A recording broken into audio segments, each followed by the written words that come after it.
నమస్తే welcome back to my channel. So ఈరోజు నేను చెప్పాలనుకుంటుంది ఏంటంటే రీసెంట్గా కొంతమంది నోట్ నుండి కొన్ని రీల్స్ నుండి కొన్ని యూట్యూబ్ షార్ట్స్ నుండి కొన్ని వీడియోస్ అంటే కొంచెం ఒక రకంగా అనిపించాయి. ఆ వీడియో గురించి నేను షేర్ చేసుకోవాలనుకుంటున్నాను. పర్టికులర్ వీడియోని మెన్షన్ చేయట్లే, పర్సన్స్ గురించి. సో చాలామంది ఏమంటారు, అరే నాకు ఒక ఎక్స్ ఉండేదిరా, లేకపోతే అమ్మాయిలైనా అబ్బాయిలైనా, నేను ఓన్లీ అబ్బాయిలని అనట్లే, నేను ఓన్లీ అమ్మాయిని అనట్లేదు, ఇద్దరిని అంటున్నాను. చాలామంది ఏమంటారు, అరే వాళ్ళు నా ఎక్స్ ఉండే, లేకపోతే వీళ్ళు నా ఎక్స్, ఇట్లా ఎక్స్ అని చెప్పేసి మెన్షన్ చేస్తూ ఉంటారు కదా. చాలామంది అమ్మాయిలు కానీ అబ్బాయిలు కానీ ఏమంటారు, నాకు 5 ఎక్స్ ఉండే, లేకపోతే నాకు 10 మంది ఎక్స్ ఉండే, లేకపోతే 20 మంది ఎక్స్ ఉండే అని చెప్పి చాలా గొప్పగా చెప్పుకుంటూ ఉంటారు. అరే ఒక విషయం చెప్పనా, మీకు అర్థం కాని క్లారిటీ ఇచ్చే ఒక విషయం ఏంటో తెలుసా?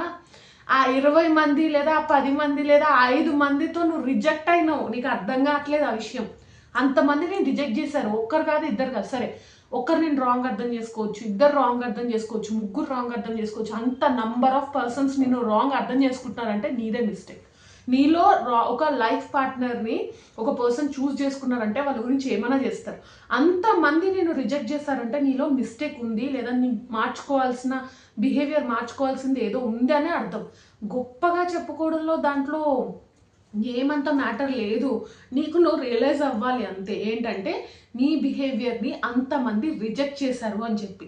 సో నేను చెప్పేది ఏంటంటే అది గొప్పగా చెప్పుకోవడము మానేసి ఎప్పుడు నెక్స్ట్ వచ్చే లైఫ్ పార్ట్నర్ కోసమైనా మంచిగా మారి వాళ్ళతో రిజెక్ట్ చేయించుకోకుండా హ్యాపీగా లైఫ్ లాంగ్ సంతోషంగా ఉండడమే నేను చెప్పాలనుకుంటుంది. ఏంటంటే రిజెక్ట్ చేయించుకోవడం పెద్ద మ్యాటర్ కాదు. ఒకటే పర్సన్, ఇప్పుడు ఎవరైతే పర్సన్ ఉన్నారో ఆ పర్సన్ తోటి లైఫ్ లాంగ్ కలిసి ఉండడానికి నువ్వు ఎన్ని చేయగలుగుతావో అన్నీ చేయి. నీ నుండి నువ్వు 100% ఇచ్చావనుకో, నీ లైఫ్ పార్ట్నర్ నిన్ను వదిలి అస్సలు వెళ్ళదు. సో అది గుర్తుంచుకొని టైం పాస్ లవ్, లేకపోతే కొన్ని టైప్ ఆఫ్ వచ్చాయి, ఏమంటారు సిచ్యువేషన్షిప్ అని చెప్పి, ఇలాంటివి చాలా వచ్చాయి.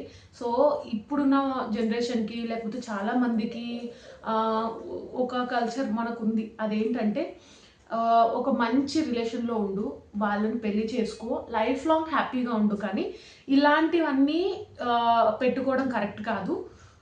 ఒక పర్సన్కి లాయల్గా ఉండి చూడు, ఒక పర్సన్తో హ్యాపీగా ఉండి చూడు, వాళ్ళు ఇచ్చే హ్యాపీనెస్ కొన్ని వేల రెట్లు ఎక్కువగా ఉంటుంది. ఇది ఒక్కటి మాత్రం మనసులో గుర్తుపెట్టుకో.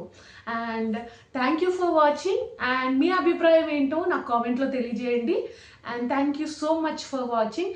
అండ్ ఇంకా ఇలాంటి మోర్ కంటెంట్ కోసం ప్లీజ్ సబ్స్క్రైబ్.